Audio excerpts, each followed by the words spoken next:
Welcome to the first episode of Kaamastra YT. We are here to discuss one of the most searched keywords and unsaid term, that is sex toys or pleasure tools. Call it what you may, but it's on your mind and it's on our channel. For our first video, we have with us a man who had a vision 10 years back to open an adult e-commerce platform. Now 10 years along the way, through countless of criticism and hard work, he is here. We have with us the CEO and founder of Kaamastra, Rehbar Nazir. Hello Mr. Rehbar, how are you? I'm fine. How are you doing? I'm good. Firstly, we like to tell the audience what Kaamastra exactly is. Can you tell us something about it? So Kaamastra started out in 2013 as one of India's first adult-focused e-commerce websites. We are for adults by adults dealing for sexual pleasure only. And that is a very unique idea back in 2013, and even today it's brand new for most customers that there is somebody who can give you the kind of sexual pleasure products you can get abroad but in India, and discreetly, privately, and in a very professional manner without it being creepy or weird. Most Indians have never bought a sex toy before, and definitely not online. How would an average customer go about buying a sex toy for the first time, and what should they expect from it? Out there who are very active on social media, who are active on Google and channels basically, and you'll find a lot of visibility about them.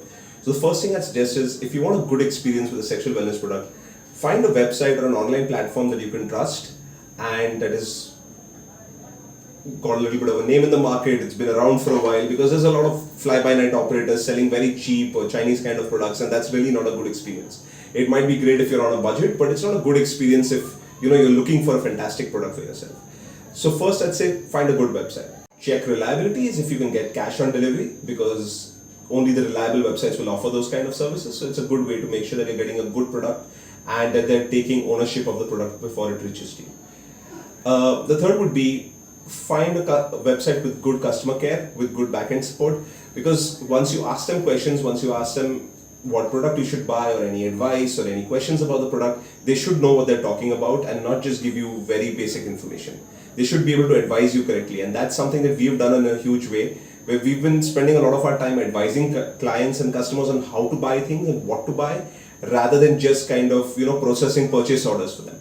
Most of the time we're helping customers who are very vague on what they really want. We get them closer to a decision and we give them the kind of product that will really make them happy.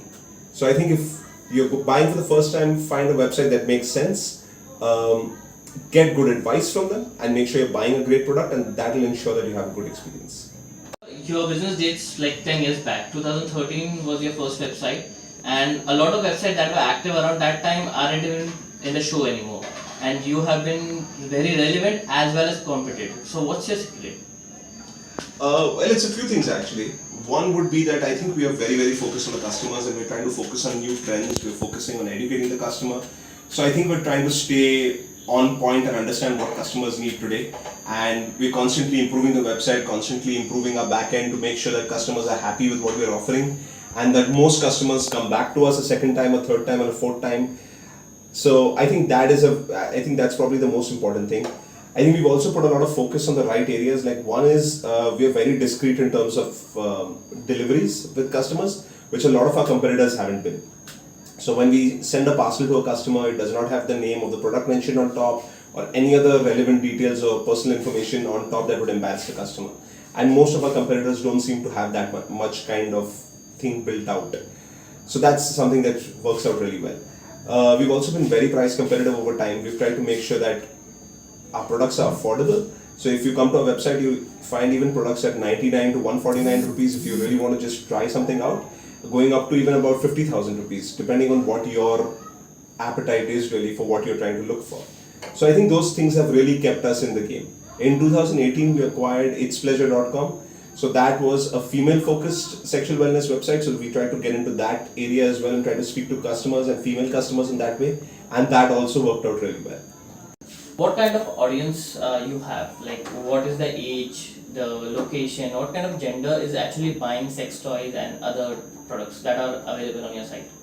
So it's actually a mix across the country. So we get most of our orders, we probably get 40-50% of our orders from major cities like Bombay, Delhi, Bangalore, Chennai. But it's a mix of men and women. It's about 60-40, I think, from men to women. So it's broadly everybody really. And ages 18 onwards, we see till age 45, we get a huge amount of audience. So I think it's representative of most of India really. So we get a lot of orders even from small villages and small towns, and we're also getting really great orders from the bigger cities. So it basically just shows India is obviously very diverse, and we're getting customers from every part of it, and everybody's really interested in these products. It's not really just some people in some part of the country. So, Mr. Rehbar, it's a common misconception that a woman using more sex toys doesn't need a man anymore. What do you think about it? It's absolutely wrong. Like I said before, they're partners, both of them, right? The sex toys and the other person, they're supposed to be worked together and to get the best fun out of life.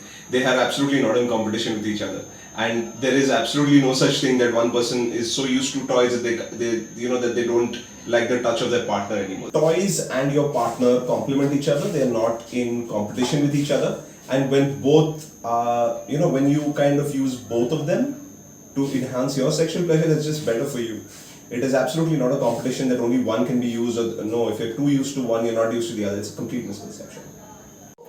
So I guess we have covered all our doubts. Thank you so much for watching our video. If you like our video, please subscribe to our channel, and we'll be back with another video soon. Kaamastra YT, U se aate ka partner.